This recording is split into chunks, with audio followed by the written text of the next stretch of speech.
जदयू के नेता हैं, आपको क्या लग रहा है नीतीश कुमार पर फिर से अब सवाल उठ रहा है कि नीतीश कुमार एनडीए के साथ जा सकते हैं? ये है कि एनडीए में जा रहे हैं, मोदी जी के साथ जा रहे हैं, तो ये आप चलाइएगा। इस वक्त हमारी मौजूदगी मोतिहारी के पिपरा कोठी में है और हमारे साथ दिव्यांशु भारद्वाज जी हैं, जो कि जदयू के युवा नेता हैं और पूर्व में पटना यूनिवर्सिटी के छात्र नेता रह चुके हैं। सबसे पहले आपका स्वागत है। बहुत बहुत धन्यवाद आपका। और पहले हम आपके चैनल पर अपना परिचय दे देते हैं।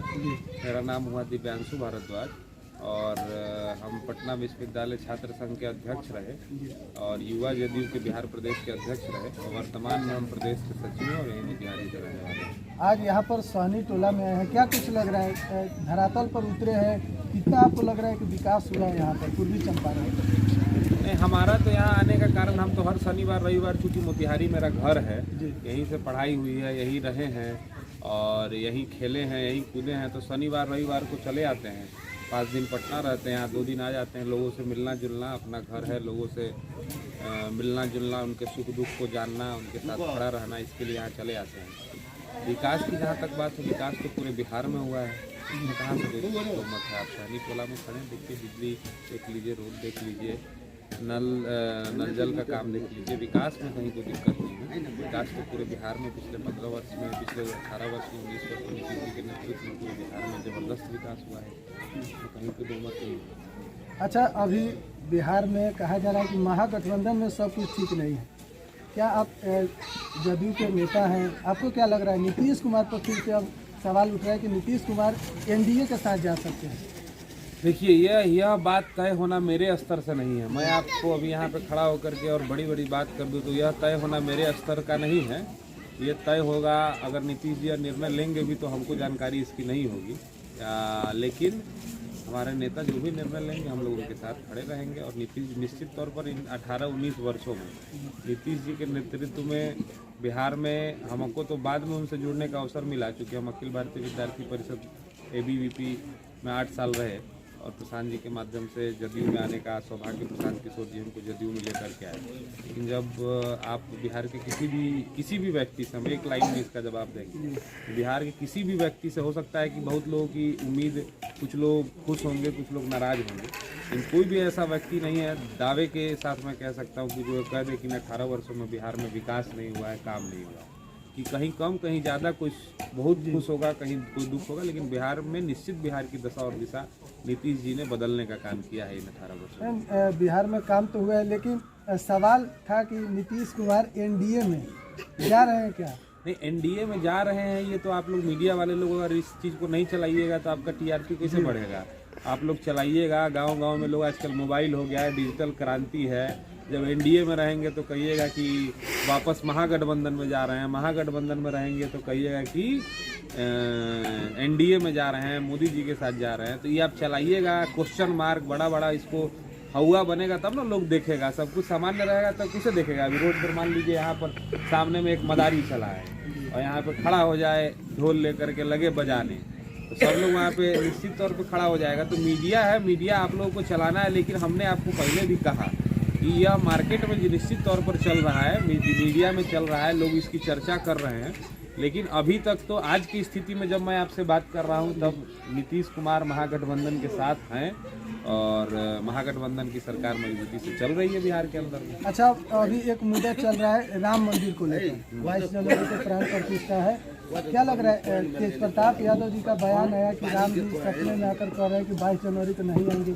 इस पर लगातार भाजपा की तरफ से कहा जा रहा है कि लोग जो मन में आता है सो बोलते रहते हैं। आप किस नजर देखते हैं? नहीं, निश्चित तौर पर देखिए, 22 जनवरी को राम मंदिर की स्थापना हो रही है, काफ़ी स्वागत योग्य कदम है। राम सबके हैं, भारत के कण कण में राम हैं, सबरी के भी राम हैं, क्या बोलते हैं, माँ कौशल्या के भी राम हैं, हमारे भी राम हैं, इनके भी राम हैं, राम सबके हैं। और राम मंदिर की स्थापना हो रही है तो काफ़ी प्रसन्नता का विषय है। और राम मंदिर की स्थापना से राम को सिर्फ जोड़ करके नहीं देखना है, राम बिहार के गाँव में जीवित है, राम बिहार के देश के गाँव में जीवित हैं, राम देश के हर एक व्यक्ति के दिल में जीवित हैं, राम सबके अंदर में जीवित हैं। राम मंदिर की स्थापना हो रही है, स्वागत योग्य कदम है। तेज प्रताप जी क्या बोल रहे हैं इस पर बोलने के लिए हम अधिकृत नहीं है। तेज प्रताप जी बताएंगे कि उनको क्या सपना में आया।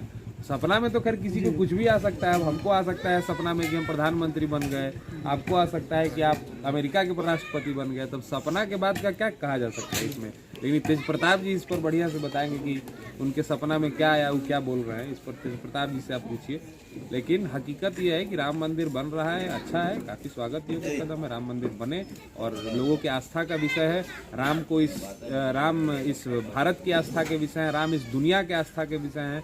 राम को सब लोग मानते हैं, राम को पूरा भारत मानता है, इसमें कहीं से कोई दिक्कत नहीं। तेजस्वी यादव कह रहे हैं कि उसके जगह पर अस्पताल बनता, विद्यालय बनता तो लोगों को फायदा होता। नहीं, तेजस्वी यादव जी कह रहे हैं कि उसके जगह पर अस्पताल बनता, विद्यालय बनता, तो इसको देखने का नजरिया आपका ये होना चाहिए कि अस्पताल जितना मंदिर जरूरी है उतना अस्पताल भी जरूरी है।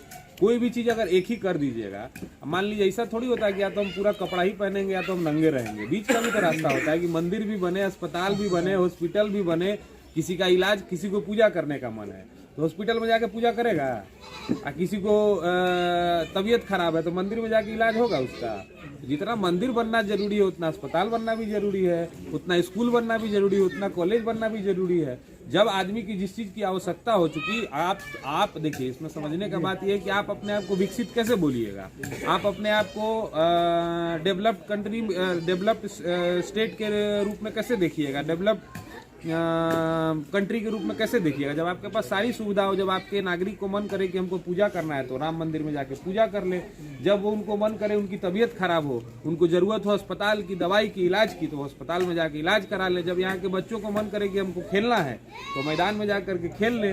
तो तेजस्वी जी कह रहे हैं कि अस्पताल बनना है तो अस्पताल बनना भी जरूरी है, क्या गलत कह रहे हैं। अच्छा, एक और कि राम मंदिर बनने से अयोध्या में काफी ज्यादा विकास हो रहा है, और यहाँ पर भी पूर्वी चंपारण में एक सीता कुंड धाम है, जहाँ आप जाकर देखिएगा। स्थानीय वहाँ पर भाजपा के विधायक हैं और यहाँ एमपी भी कई वर्षों से हैं, लेकिन सीता कुंड धाम का विकास नहीं हुआ है। वहाँ के लोग, कल हम गए हुए थे तो अपना निजी खर्चा से वहाँ सफाई का कार्यक्रम चल रहा है और 51,000 दीप जला रहे हैं वहाँ के लोग। अब बहुत सारे लोग हैं। अब आपको चंपारण के भाजपा के नेताओं से पूछना चाहिए कि आप लोग क्या कर रहे हैं। और निश्चित तौर पर अयोध्या का विकास होगा तो कहीं भी कोई चीज़ का निर्माण होता है। मोतिहारी में केंद्रीय विश्वविद्यालय बन रहा है, उसके अगल बगल के लोग जो होंगे उसमें उनको किसी को रोजगार मिलेगा, कोई बच्चे वहाँ जा करके पढ़ाई करेंगे, उनको अवसर मिलेगा। तो कोई चीज़ का निर्माण होता है तो निश्चित तौर पर हो उसके अगल बगल के लोगों को उसका फ़ायदा जरूर होता है। वहाँ के अर्थव्यवस्था पर उसका असर होता है। बाहर से लोग आते हैं, वहाँ पे अपना पैसा खर्च करते हैं। तो चंपारण के भारतीय जनता पार्टी के नेताओं से पूछिए कि भाई आप मंदिर कर रहे हैं, भाई चंपारण के लिए आपने क्या किया, चंपारण में मंदिर की स्थापना क्यों नहीं की, चंपारण का विकास क्यों नहीं किया। आपको उनसे सवाल पूछना चाहिए।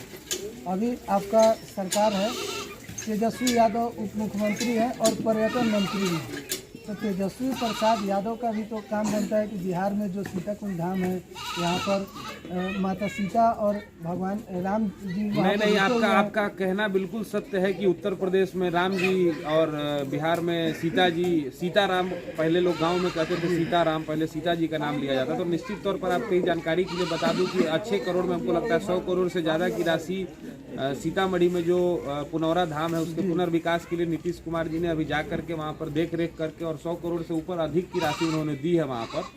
और निश्चित तौर पर देखिए नीतीश जी जो यहाँ राज कर रहे हैं, नीतीश जी के राज करने का एक ही एजेंडा है बिहार में कि नीतीश जी सबको एक साथ लेकर के चलना चाहते हैं। सोसाइटी में अगर आप किसी भी के साथ भेदभाव करने की भावना उनकी नहीं रहती है तो नीतीश जी हिंदू को भी मंदिर का भी स्थापना कराते हैं। नीतीश जी हमारे यहाँ मुसलमान हैं तो मस्जिद का भी स्थापना कराते हैं।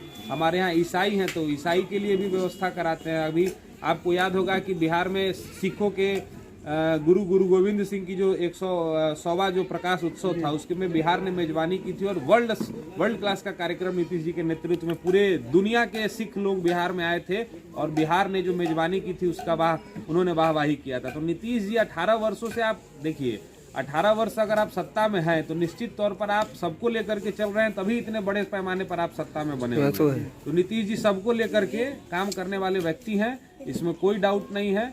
और बिहार सरकार लगातार काम कर रही है। जो काम छूट गए होंगे, अगर आपके माध्यम से आप बता रहे हैं, अगर आप जानकारी दे रहे हैं कि चंपारण में ये काम नहीं हुआ है, तो हम लोग अपने स्तर से उस काम को करवाने का आने वाले समय में सरकार के सामने में उस चीज़ को पहुंचाने का काम करेंगे।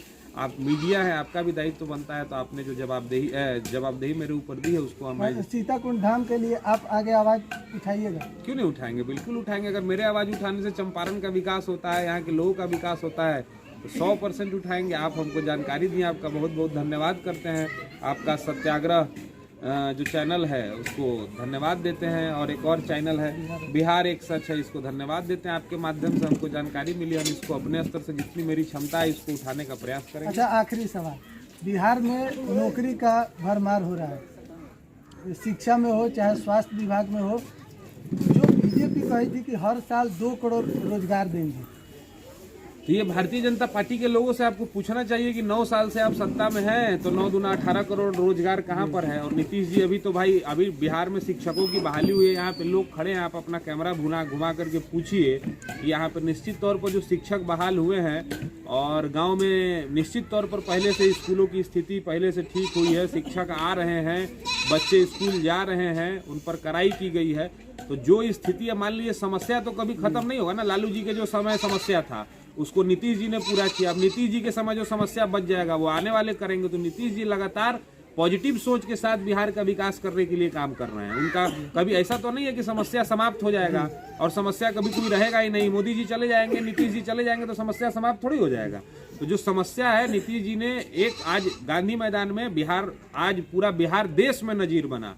1,25,000 लोगों को एक साथ गांधी मैदान में नियुक्ति पत्र बांटने का काम, और बिना, मैं आपको दावे के साथ कह सकता हूं कि बिना किसी मरमरिंग के कि हमने किसी ने पैसा लिया हो, किसी ने रुपया लिया हो, कहीं क्वेश्चन लिख किया गया हो। जिस बिहार का ये इमेज था पूरे देश में, जहां पर चरवाहा विद्यालय के बारे में लोग बोलते थे, उस बिहार में 1,25,000 लोगों को एक साथ नियुक्ति पत्र बांटा गया, और कोई एक आरोप एक नया पैसा का नहीं लगा सकता है। तो नीतीश जी ये काम कर रहे हैं। ये बिहार के लोग सौभाग्यशाली हैं कि ऐसा मुख्यमंत्री उनको मिला है कि बिहार के विकास के लिए लगातार काम हो रहा है। बहुत बहुत धन्यवाद। बहुत बहुत धन्यवाद। तो आप दिव्यांशु भारद्वाज जी को सुन रहे थे, उन्होंने राम मंदिर और बिहार के डेवलपमेंट के बारे में क्या कुछ राय दिए। कमेंट बॉक्स खुला हुआ है, आप अपनी प्रतिक्रिया कमेंट बॉक्स में हमें जरूर दीजिएगा। बहुत बहुत धन्यवाद।